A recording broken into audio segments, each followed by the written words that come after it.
In this section, we are going to be discussing environment, atmospheric, and volumetric effects in V-Ray, and in this lesson particularly, we'll be taking a look at environment fog.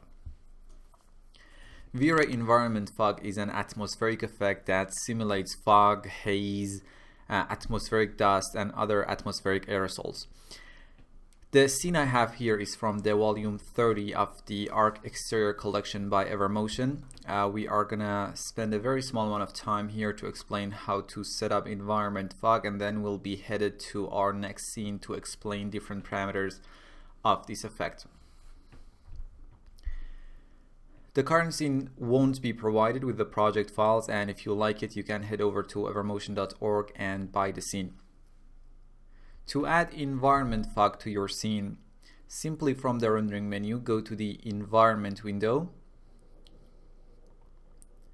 come down, and from the atmosphere section, click on this add button and add environment fog. And if you select the environment fog itself, you can see and adjust all of its parameters. The first parameters I want you to look at are fog distance and fog height. Fog distance controls the fog density. Larger values make the fog more transparent, while smaller values make it more dense. And fog height, as the fog is supposed to start from a certain Z level height and continue downward indefinitely, this parameter determines the starting point along the Z axis. I know that 100 centimeter for the fog distance is gonna give us a very dense environment fog for this scene. So let me increase it to something like 5,000 centimeters so we get a more transparent fog. And for the fog height, I know the house we have in the scene is about 8 meters and we have these huge trees. Let's use a height of something like 10,000 centimeters. Now if I go to the frame buffer, the first render was done without environment fog, and as you can see we get a clear image. And in the second render, environment fog was active with the current settings that we have. Maybe the fog effect is a bit exaggerated, but we can make the fog more transparent by increasing the fog distance even more. Let's set the fog distance to 10,000 centimeters and see what we get. And as you can see, compared to our previous render with the fog distance of 5,000 centimeters, we get a more transparent fog. In the next render, fog distance was set to 20,000. Again, more transparent fog, and in the next render it was set to 50,000. And if you compare this final render to our first render with the fog distance set to 5,000 centimeters, we get a huge difference and obviously less dense fog. And here is our final render with full HD resolution with fog distance set to 5,000 centimeters. Let's just apply some quick color corrections. Enable exposure and set the exposure to something like 0.7. Enable white balance and set it to something like 8,000 so we get a warmer render. Enable color balance and make the shadows a bit cooler, maybe something like 0.14, and the highlights all the way to the yellow side. And this can be our final render. Now let's open up the specific scene for this lesson and start going through all the environment fog parameters.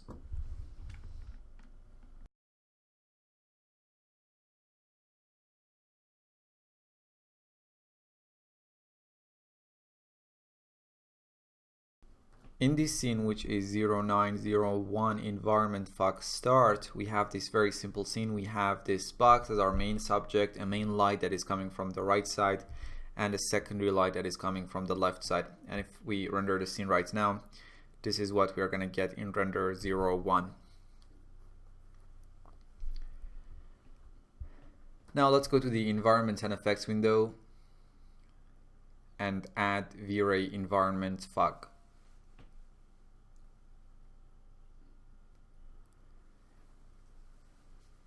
Now if we render the scene without changing anything else, this is what we are gonna get in render 02. And obviously we are going to get our environment fog effect, right?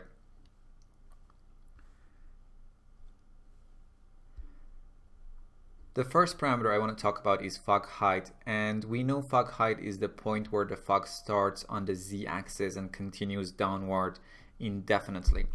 The box we have in the scene is 30 centimeters on each side, so if we decrease the fog height to something like 10 centimeters and also decrease the fog distance to something like 30 centimeters, so we get a denser fog, and render the scene, we get render 0, 3. And now we can see where the fog actually starts, which is 10 centimeter point along the z-axis. Let's get back to the environment and effects window. Set the fog distance and fog height to 100 centimeters, which is their default value. To discuss the rest of the parameters, what I want to do is to confine the fog effect to be only visible inside this box. And to do so, what we can do is to come down and add the box to this gizmos list. So let's click on this add button, press H and select the box. Now we need to hide the box in the Explorer to be able to actually see the fog effect. Let's hide that. Now the environment fog effect will only be visible inside this box, and as you can see, the fog height parameter is grayed out, and wherever the box is, the fog effect will be in there. Also, let me decrease the fog distance to something like 5 centimeters so the fog would be more dense inside the box. And if we render the scene right now, we are going to get render 0, 3. The first parameter we have is the fog color, and this is the color of the fog. Obviously we can use a simple color or use a texture. Down here in the maps we're allowed to control the color of the fog. Let's change the color to a color like 38, 217 and 190. Render the scene, and we're going to get render 04, in which the fog color is this turquoise color.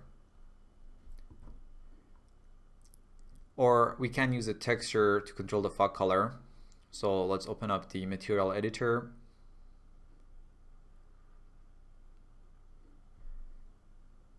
And create a gradient ramp map.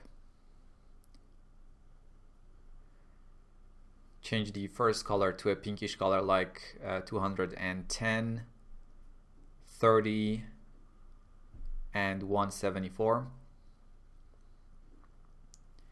For the second color, we can use a turquoise color again, like 10, 115, and 127. And for the third color, let's use a yellow color like 231, 255, and 24.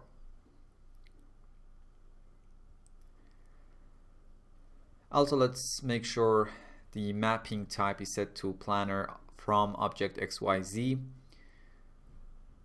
Now we can use this map as the fog color map. Okay. And if we render the scene right now, we're gonna get render 05, and as you can see, the gradient map has been applied to the fog color. Let me disable fog color map for now and change the fog color back to its default color, which is a white color with a value of 217, and press OK.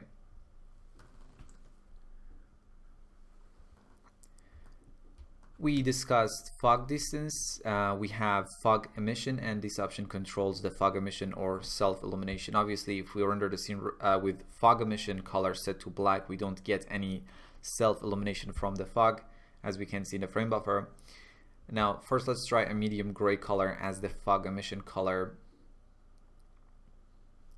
and render the scene.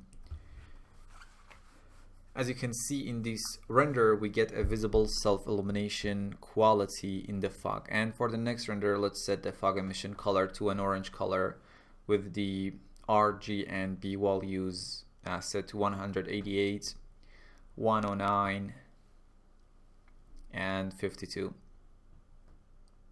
And right now, the self-illumination property has an orange hue.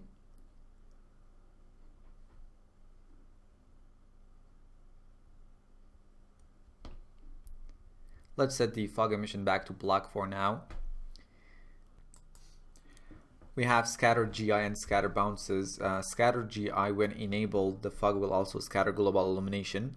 This can obviously slow down the render in more complex scenes, and in most cases we can use fog emission color instead of the scattered GI option and get quite similar results without that much increase in render time. And scatter bounces controls the number of GI bounces inside the fog when scattered GI is enabled. In the first render, scattered GI is off. Now we can enable scatter GI and set the scatter bounces to 1, and this is going to be our render. And in the next render, scatter bounces was set to 4, and as we have more GI bounces here, the fog looks brighter obviously. In this case, let's leave the scatter GI enabled and set the scatter bounces to 1. Then we have subdivs, and when you don't use any textures in the maps rollout to control fog color, fog density, or fog emission, subdivs controls the overall quality of the fog effect and basically determines the number of points inside the fog at which volumetric lighting is evaluated. Smaller values for this parameter render faster but may produce noise in the image. Higher values render longer but with less noise, and obviously image sampling is going to affect this volume. Now what I want to do is to enable the fog color texture again and control the fog density parameter with a simple checker pattern. So in the material editor, add a checker texture, set its mapping to planar from object XYZ, and its styling to 5 and 5. Now we can use this checker as the fog density texture. Also, let me set the fog density to something like 2 centimeters so we get a more dense fog effect, and if we render the scene, we are going to get render 0.6.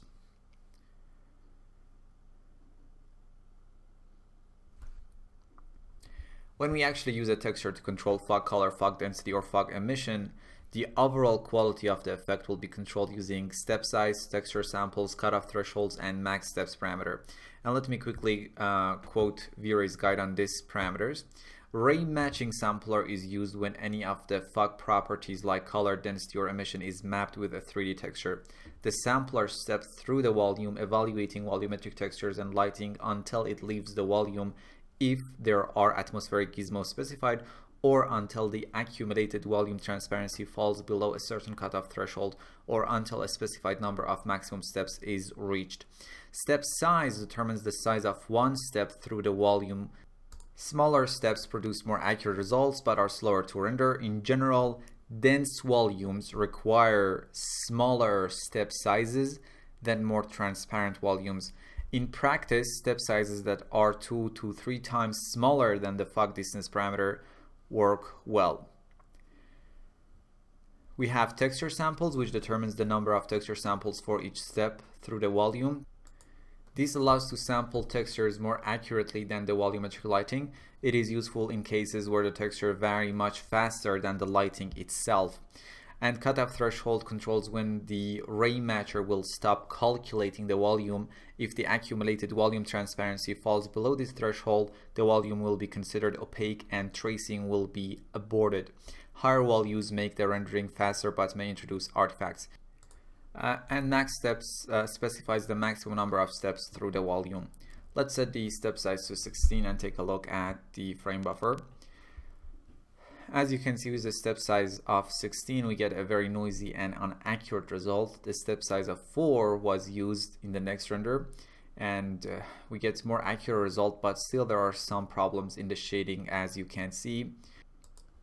We already know that values for the step size that are 2 to 3 times smaller than the fog distance parameter work okay in most cases. The fog distance is set to 2 centimeters right now, so a step size of 1 or 0.5 centimeters should give a more accurate result.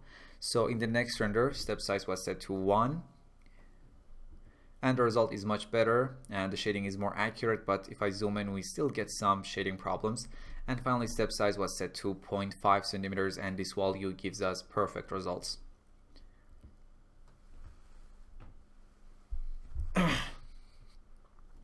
We have gizmo fall-off radius, When this value is larger than 0 and the fog effect is contained within a gizmo like the box object that we have here, this option allows you to specify a fall-off radius for it. This way the fog effect does not have sharp edges at the edges of the gizmo. In the first render, fall-off radius was set to 0 and we get our normal render with sharp edges. In the second render, fall-off radius was set to 20 and now the edges are becoming more transparent. And finally, fall-off radius was set to 20. Now let's set the fall-off radius to 0 again. We have gizmo fall-off mode, which allows you to choose between two different fall-off modes, multiply by density and add density to fall-off. We have gizmo merge mode, which specifies how overlapping gizmos are rendered, either overlap or blend. If you just unhide the box and shift and drag it to have a copy, me set the exposition of the second box to 17 centimeters. Now let's add the second box to the gizmos list and now hide both of the boxes.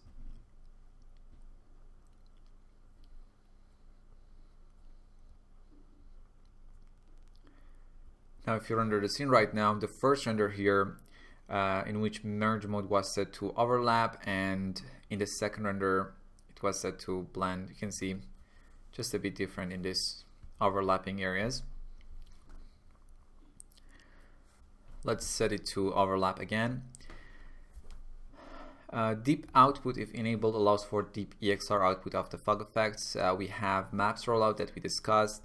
In the ray filter section, you can determine what rays are affected by the environment fog effect.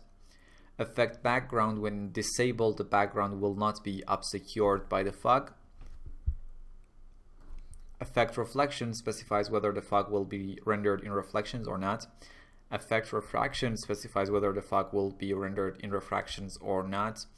Affect shadow specifies if the fog should affect shadow rays, and affect GI specifies if the fog should affect GI rays, and affect camera rays specifies if the fog will be visible to the camera rays. In the nodes rollout, we have two lists. In the gizmos list, we can add as many objects as we want, and the fog effect will be confined within those objects. Make sure to hide those objects that you add to this list, or make them not renderable to see the fog effect. In this case, let me remove box 002 from the list. And if this list is empty, we get the fog effect in the entire scene based on the fog height parameter. On the right side, use all lights is enabled, so all the lights in the scene will affect the environment fog right now. I can disable this option and pick only those lights that I want to affect the environment fog. So click on this add button, press H, and select only the main light.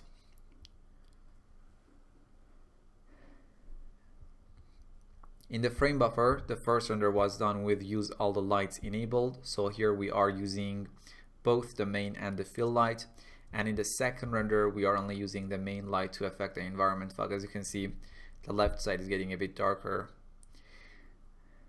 Now let me remove the main light from the light list and enable use all lights again.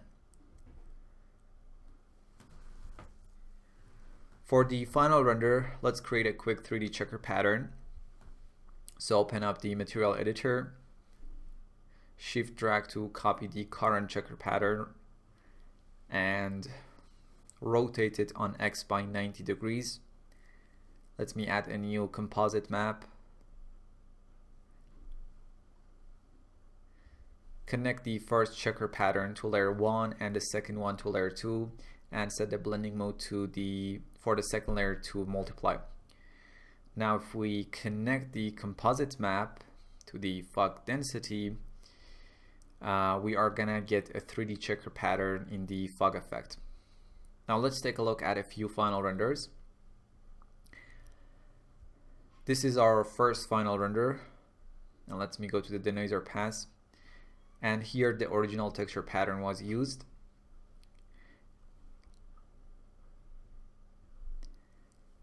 In the next render, the composite of the two checker pattern was used and we get this 3D checker pattern. And in the next render, I changed the black color in the checker maps to a medium gray. And you can see the result in the frame buffer. Now I invite you to go ahead and try different maps for fog color and fog density and have some fun on your own. So in this lesson we learned about environment fog, and I will see you in the next lesson.